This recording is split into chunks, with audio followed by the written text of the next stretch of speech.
ये किसी पर्टिकुलर स्वर्ण विरोधी बातें हैं, तो इन लोगों को भी ये चीज नहीं पता।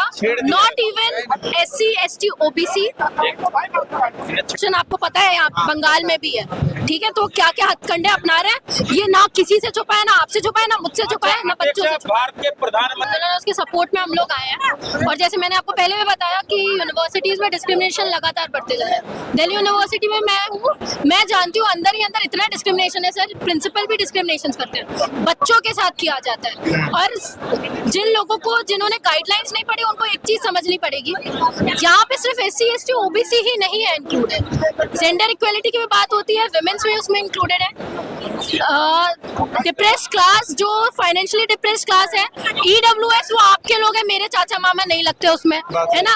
EWS की कैटेगरी के जितने भी लोग हैं वो जनरल कैटेगरी के ही लोग हैं, तो उसमें आप भी शामिल हैं। PWBD यानी कि जो फिजिकली इम्पेयर्ड पीपल्स हैं वो भी आते हैं। Regional discrimination, social discrimination, community based discrimination, तमाम तरीके के जितने भी डिस्क्रिमिनेशन है उसके अगेंस्ट में आई थी ये UGC की गाइडलाइंस।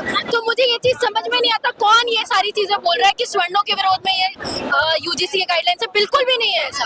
और मैं आपको एक और चीज बता देती हूँ, जो लोग ये बोल रहे हैं फेक क्लेम्स होंगे, फेक केसेस लगाए जाएंगे, तो आपको ये चीज पता होनी चाहिए कि आप उसके ऊपर मानहानि का भी दावा कर सकते हैं कि कोई चीज ऐसा, देखिए लॉ में कभी भी ये चीज नहीं बोली जाती है कि इसका दुरुपयोग होगा तो क्या होगा, क्योंकि दुरुपयोग के लिए ऑलरेडी बहुत सारे लॉज हैं, जैसे IPCW हो गया, इंडियन पेनल कोड हो गया, वो लगता है ना। उसके बाद आप मानहानि का दावा लगा सकते हैं, तमाम चीजें, ये सारी चीजें बताने की जरूरत नहीं होती है। जो लोग कहते हैं यहाँ पर स्वर्ण होना गुनाह है इस देश को, कोई गुनाह नहीं है, आज तक बहुत मिलते आया है उन लोगों को। स्वर्ण होना अगर गुनाह हो जाता तो सबको बना दूं, मैं तो बोल रही हूँ यहाँ पे।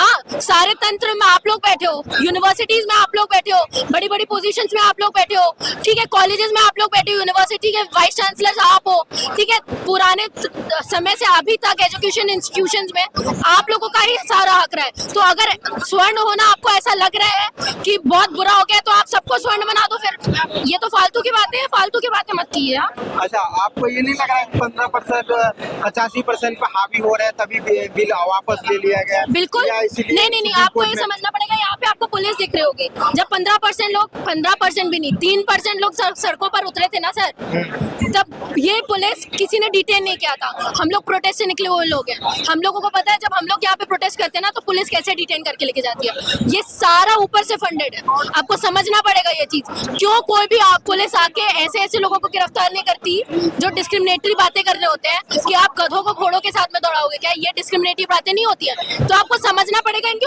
ऊपर से लेके नीचे तक की एजेंसी सब जुड़ी हुई है। और एक और चीज मैं आपको बता दूं, मोदी जी को चाहिए था कि दोनों हाथ में मेरे पास लड्डू हो, ठीक है। 85% के लोगों के लिए UGC का रेगुलेशन लाके हम लोग ये तो बता दें कि हमने आपके लिए काम किया है, पर स्टे लगा के हम लोग 15% लोगों का भी वोट ले। आने वाला 27 का इलेक्शन और 26 का इलेक्शन